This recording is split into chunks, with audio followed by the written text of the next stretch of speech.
अब राहुल गांधी ने जियो पॉलिटिक्स का यानी वैश्विक एक मानचित्र दिया है, रोड मैप दिया है, और इसको अब दुनिया डिस्कस करेगी। भारतीय बुद्धिजीवी और अखबार और मीडिया और सरकार और ट्रोल आर्मी की समझ के बाहर की चीज है ये, या वो समझते भी होंगे तो उसमें आएंगे नहीं, क्योंकि उनका अपना एक राहुल गांधी के प्रति या किसी और कारणों से उनका एक अपने रिजर्वेशंस हैं। लेकिन मैं आपकी बात का जवाब दूं, मोटा मोटा एक पहले एक बैकग्राउंड बुलेट पॉइंट में देता हूं और बहुत कम समय में। देखिए, आज से 2-3 दशक पहले दुनिया में 2 कैंप थे। एक अमेरिका कैंप था, एक यूएसएसआर कैंप था। यूएसएसआर कैंप का जो प्रभाव था वो मिलिट्री पावर से था। 90 के दशक में यूएसएसआर छिन्न भिन्न हो गया और उसका जो सामरिक एडवांटेज थी, जो उसकी हथियारों की होड़ में जो एडवांटेज था, वो खतरा खत्म हो गया पश्चिम से, और दुनिया बन गई यूनिपोलर वर्ल्ड, यानी अमेरिका एकमात्र महाशक्ति बन गया। और अमेरिका एकमात्र महाशक्ति बना तो वो आर्थिक महाशक्ति भी बना और सामरिक या जिसको कहें स्ट्रेटेजिक या हथियारों की दौड़ में भी बहुत बड़ा वो एक महाशक्ति बन गया। अब देखिए पिछले 10 साल में क्या हुआ है। पिछले 10-15 साल में चीन ने बहुत आगे जंप ली है, और चीन भी अब उसी तरफ बढ़ रहा है कि वो हथियारों की होड़ में भी, यानी जो न्यूक्लियर उसके पास जखीरा है वो तो है ही, उसके अलावा उसने आर्थिक मोर्चे पर भी अमेरिका से या पश्चिम वर्ल्ड से टक्कर ली है, और उसने एक्सपेंशनिस्ट नीति बनाई है, जो जिसको कह रहे हैं आपकी बेल्ट रोड प्रोजेक्ट। तो ये जो बेल्ट रोड प्रोजेक्ट है ये क्या है और ये क्या करने जा रहा, पश्चिम की इससे हालत खराब है।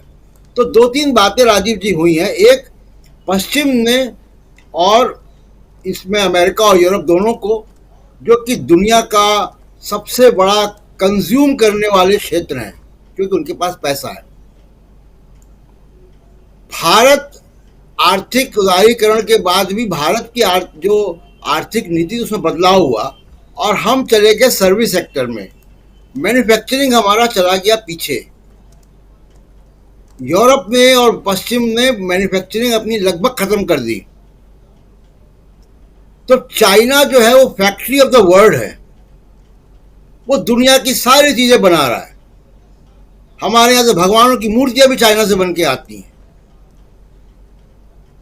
Mobile phone, computers, heavy industry, automobile के पार्ट्स, कंप्यूटर, सब कुछ चाइना बना रहा है। जो कुछ हम इस्तेमाल करते हो चाइना बना रहा है। हमारा तो कॉटन के ऊपर भी चाइना का कंपटीशन भारी पड़ता है, क्योंकि वो प्राइस, जिस प्राइस में वो देते हैं उस प्राइस में कोई कम्पीट नहीं कर सकता, क्योंकि वहाँ पे लेबर लॉज उस तरीके से लागू नहीं होते, वहाँ पे टैक्सेस उस तरीके से लागू नहीं होते जैसे दूसरे देशों में होते। कंप्लायंसेस कम है। राहुल गांधी अब जो बात कह रहे हैं, इस बात को हमें समझना चाहिए कि जो बेल्ट रोड प्रोजेक्ट है, ये खतरा किस बात का है कि ये ईस्ट एशियन और पैसिफिक रिम के देशों को 7 ट्रिलियन की जीडीपी में राइज देगा 2040 तक। एवरेज देशों की 3 से 4% जीडीपी बढ़ जाएगी जो इसके मेंबर कंट्रीज होंगे जी। ये खतरा है। तो मैन्युफैक्चरिंग खत्म कर दी अपनी, बेल्ट रोड प्रोजेक्ट से उनको खतरा है। और ये जो एक्सपेंशन चाइना का हो रहा है वो भारत के लिए भी खतरा है। हमारे नीचे हम्बन तोता श्रीलंका में पोर्ट में चाइना बैठा हुआ है। हमारे पाकिस्तान में ग्वादर पोर्ट पे चाइना आ गया है। पाकिस्तान से उसका मिलिट्री पार्टनरशिप है। वो खतरे तो हमारे हैं ही, और हमारे जमीन पे तो बैठा ही हुआ है जिसमें मोदी साहब ने कुछ किया नहीं। तो जो ऑल्टरनेटिव विजन राहुल गांधी ने दिया है वहां पे, उसने कहा है कि भाई आप भारत में इन्वेस्ट करो, भारत को मदद करो, मैन्युफैक्चरिंग हब बनाने में। हम बनेंगे फैक्ट्री ऑफ द वर्ल्ड, और यहां से चाइना को हम जो है कंटेन करेंगे। तो ये बेल्ट रोड प्रोजेक्ट का चाइना के मैन्युफैक्चरिंग हब होने का बहुत बड़ा रोड मैप राहुल गांधी ने दिया है। और इसमें सबसे बड़ी बात राजीव जी ये है कि अब हमारी जुलाई के महीने में पॉपुलेशन चाइना से क्रॉस कर जाएगी। तो जो हमारा डेमोग्राफिक डिविडेंड है उसका फायदा तभी उठ सकता है जब यहाँ पे मैन्युफैक्चरिंग हो, और मैन्युफैक्चरिंग डिसेंट्रलाइज्ड हो, छोटे शहरों में हो, ताकि पलायन ना हो। मुंबई, चेन्नई, दिल्ली जैसे शहरों में प्रेशर न बने, और इन्वायरमेंट फ्रेंडली भी होता है। तो मोदी साहब ये ऑल्टरनेटिव विजन न दे पाए अमेरिका को या वेस्टर्न वर्ल्ड को। ये विजन कोई और कंट्री नहीं दे सकता, क्योंकि भारत के पास लोग हैं, स्किल है, एंटरप्रेन्योरशिप है, टेक्निकल नो हाउ है बहुत सारी, और हमारे पास लोग हैं, वर्किंग हैंड्स हैं। तो ये मॉडल कोई और दे ही नहीं सकता दुनिया में, भारत दे सकता है। अब क्यों मोदी साहब पीछे हो गए? देखिए, 9 साल मोदी साहब ने कोई ऑल्टरनेटिव नहीं दिया। जो बाइडेन आया, जो बाइडेन की नीति बड़ी क्लियर थी। वो दुनिया को डेमोक्रेटिक और नॉन डेमोक्रेटिक कंट्री में पोलराइज कर रहा था। ये उसकी नीति है। उसने डेमोक्रेटिक और ह्यूमन राइट्स को अपनी विदेश नीति का हिस्सा बनाया। टारगेट वो चाइना में था, लेकिन उसकी आंधी में मोदी साहब भी आ गए, 4 पेड़ इनके भी गिर गए उस आंधी में। तो अब यहां पे जो देखिए, जो उसने जो एक ऑल्टरनेटिव विजन दिया राहुल गांधी ने, ये ऑल्टरनेटिव विजन दुनिया को सोचने के लिए है। मोदी साहब यहाँ विरोध करते रहे, ट्रोल आर्मी विरोध करती रहे, यूरोप और अमेरिका इस रोड मैप को सोचेगा कि चाइना को कंटेन करने का सबसे बड़ा आइडिया राहुल गांधी की तरफ से आ रहा है, जो मेंबर ऑफ पार्लियामेंट भी नहीं है। तो ये बड़ी लकीर राहुल गांधी ने खींची। और एक और मोदी साहब ने जो एक विश्वास कमाना चाहिए था कि जब आपके पास G20 की रोटेशनल अध्यक्षता है, जिसको आपने तिकड़म करके चुनाव के आसपास रखने की कोशिश भी की, क्योंकि वो रोटेशन में होता तो पिछले ही साल मिलती, लेकिन आपने 2023 में रखी इसको ताकि आपको एडवांटेज मिले डोमेस्टिक पॉलिटिक्स में। एनीवे, 2 मीटिंग हुई यहाँ पे विदेश मंत्रियों की G20 के। यूक्रेन का मामला पश्चिम के लिए बड़ा मामला है।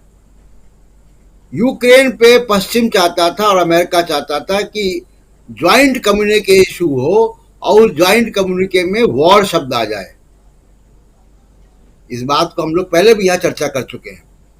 वो वॉर शब्द चाइना और रशिया के दबाव में नहीं आ पाया। और मजे की बात यह कि भारत की तरफ से ऑल्टरनेटिव शब्दावली दी गई, वैकल्पिक शब्दावली भारत की तरफ से दी गई कि इसको क्राइसिस कह दें, इसको इमरजेंसी कह दें, कुछ और कह दें जी। तो दोनों बार आप ज्वाइंट कम्युनिके इशू ही नहीं हो पाया 2 मीटिंग में, चाइना के दबाव में। ये संदेश गया है पश्चिम में कि मोदी साहब चाइना से कंटेन ना अपने सॉवरेनिटी को रक्षा करने में कर पा रहे हैं, उनके बॉर्डर में घुसा हुआ है, ना वो जियोपॉलिटिक्स में कोई ऐसा कंट्रीब्यूशन कर पा रहे हैं जो चाइना को कंटेन करे। ये आइडिया राहुल गांधी की तरफ से आया है। एक और आखिरी बात कह देता हूं राजीव जी, मुझे याद है और प्रोफेसर अखिल स्वामी या आप सब लोगों को याद होगा, व्हाइट हाउस में इंदिरा गांधी गई थी।